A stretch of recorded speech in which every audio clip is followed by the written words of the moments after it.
he's coming in behind his serve.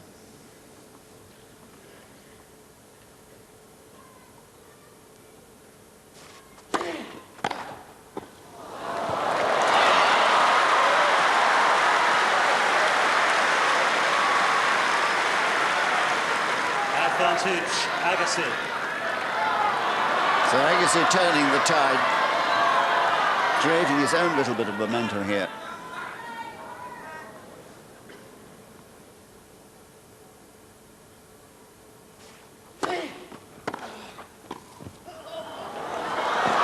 What courage!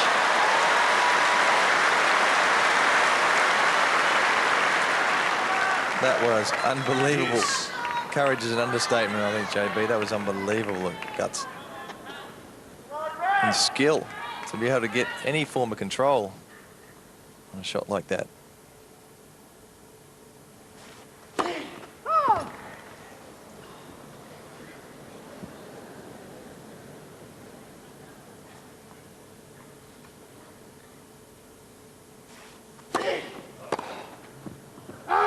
Advantage, rafter. And it's that same line where another call has disappointed Agassi. He was convinced he'd hit a winner. That's wait. Sorry. And the lines lady's coming up because I think Agassi swore down the back. I think he said... Code violation, order of obscenity, warning Mr. Agassi. I thought so. Yes, well, that was quite understandable. He's human. Out it came, the expletive. And there's the warning.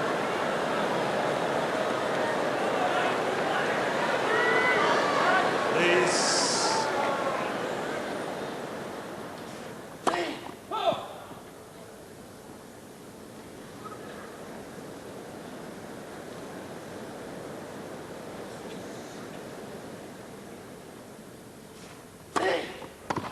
Game rafter.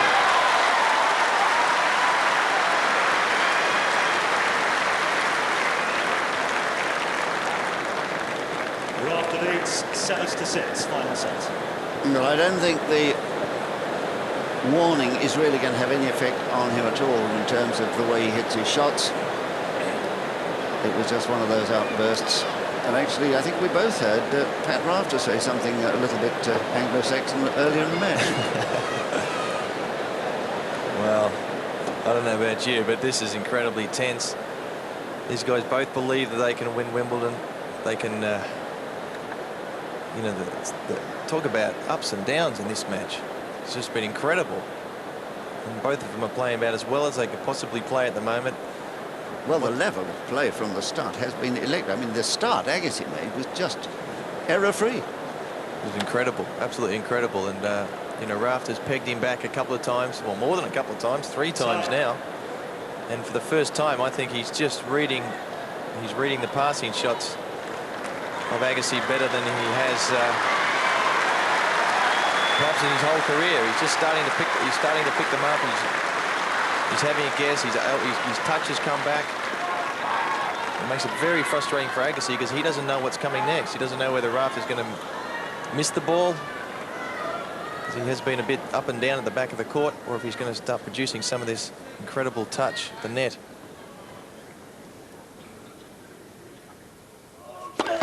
Let for serve.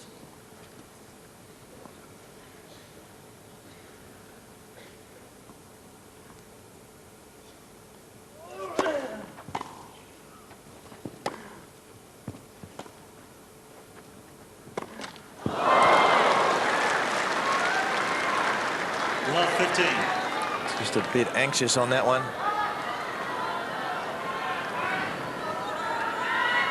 Didn't take his time, just rushed.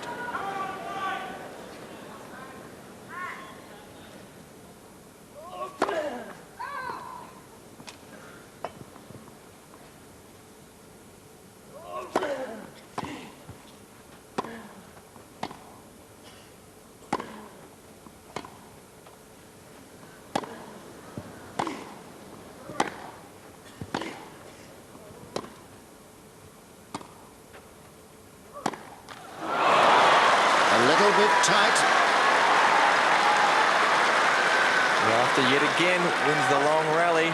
Love 30.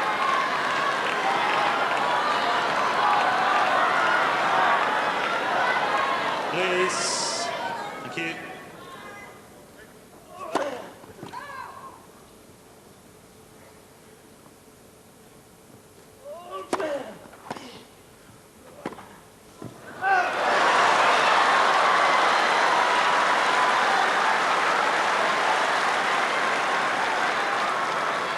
Love 40.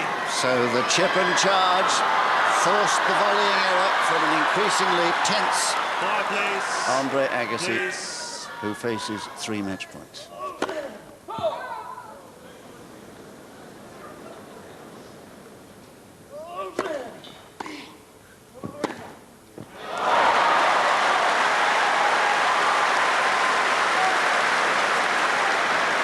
Good play from Rafter, getting the net. 40. Saying if you're good enough, hit the winner. Agassi was this time. He's got 2 more very big points to win.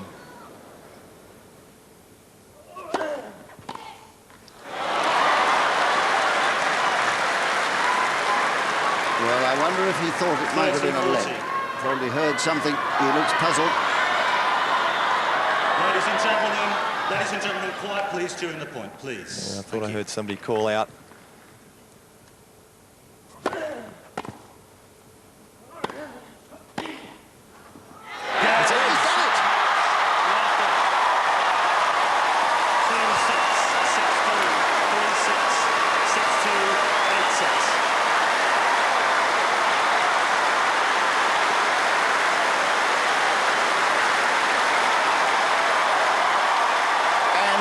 An extraordinary match it was. The courage of Pat Rafter saw him through when his opponent served for the match. Leading 5-4 in the final set, he refused to buckle, took the fight to the enemy and prevailed. It was a heartwarming sight, that. Agassi unable to cope with the sheer determination of the Australian today. Well, there's no doubts that Andre Agassi had that match. He had chances to break, to get double break in that 5th set, and it really was just a bit of determination from Rafter just to hang in there. And it must be incredibly disappointing for Andre Agassi to really be in lead the whole way through this match. And all credit to the attacking player, who yet again, I believe, will always win on the grass courts against the guy from the back of the court. And the wide smile says it all. A delighted Rafter has prevailed in 1 minute under the 3 hours. And he's now in his 2nd consecutive final here and his 4th Grand Slam final in all. The score, 2-6, 6-3, 3-6, 2-6, 8-6.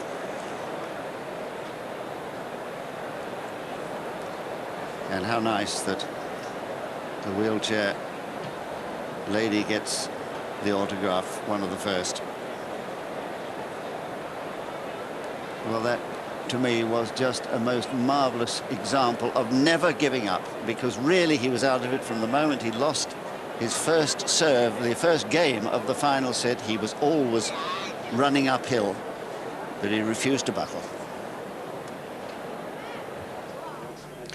Many, many congratulations through to the final. What's your first reaction? Oh, very, very disbelief, I guess. Very lucky, and hasn't sunk in right yet. Lucky, you played some fantastic shots. You showed great character. Oh yeah, I know, but you know, Andre had a couple of opportunities to really put me away early in the 5th, and he didn't. And you know, it was bad luck for him, and I just very, very fortunate to get through. It's very nice of you to say that, because he must be feeling real hurt at this moment, mustn't he? Yeah, I mean, nothing really went his way today. Even the line judge giving him a code violation, and probably a couple of dicey line calls didn't go his way either. And you know, I just sort of feel bad a little bit for him, but you know, I've got to sort of enjoy the moment as well. Well, absolutely, it's very sporting. The fifth set, it was a real nail-biter, wasn't it? Can you actually enjoy it when you're out there? Oh, I just wanted to hang in there. I just wanted to try and get close and hold my serve as much as I could, because he was putting me under a lot of pressure on it. And he was definitely the better player throughout the fifth set, and then I just took that one opportunity. I got lucky with it, and next thing you know, I'm here talking to you. The winning shot, do you remember it? I mean, what's the feeling at that moment when you make a shot like that to get into the Wimbledon final? Oh, just get in, just drop. It was floating high. It was not very pretty, but I was just saying, just get in the court, please, and just probably a total surprise when I did. Given what happened last year in the final, does that make you all the way through this championship that bit more determined? Oh no, I'm always determined coming here. That doesn't need to inspire you. I mean, if you can't come here and be inspired, then you got a problem. And when you're out there, the crowd, fantastic, as you come off that winning moment. I mean, it must be so nice as a tennis player to achieve the ultimate goal. Yeah, still one more match to go though, but that's very enjoyable, and they're the moments that'll live with you. Henman Ivanisevic are just about to go out. How do you see that one going? 50-50. You know, Goran's playing some great tennis, and he's serving very well, and Tim's just such a great competitor and a good thinker on the court. So a winner will be? No idea. Okay. We'll wait and see. Well done. Thank you. Yes, well done to Pat, and no doubt many fans watching down under early hours in the morning in Australia, but no doubt they stayed up to watch that. Pat Rafter through. Peter Fleming joins me. Two great entertainers, 5 glorious sets, Peter, but I've got a feeling that Andre's going to be a bit upset about a few line calls. Yes, I think so. It's, you know, it's bad luck really for him. I mean, it's horrible that it has to happen on such a big occasion, but it did. Yeah, well, let's just take a look at this. This was in the 4th set. I mean, Andre was in control, or seemed in control at the time, 2 sets to 1 up, on serve, and then he had 2 in a row. And actually, looking at it, well, we looked at it in slow motion before, you know, it did look as though he had a really bad call. And of course, this is one of the many long rallies that they had during the match.